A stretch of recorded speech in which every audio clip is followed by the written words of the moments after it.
big, strong animal? An elephant. That's why we're making elephant toothpaste. This experiment creates a super foamy reaction that looks like giant toothpaste for an elephant, but it is not really toothpaste.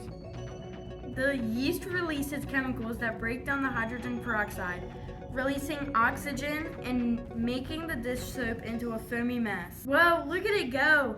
Science is awesome. Ew! It's hot as heck, man.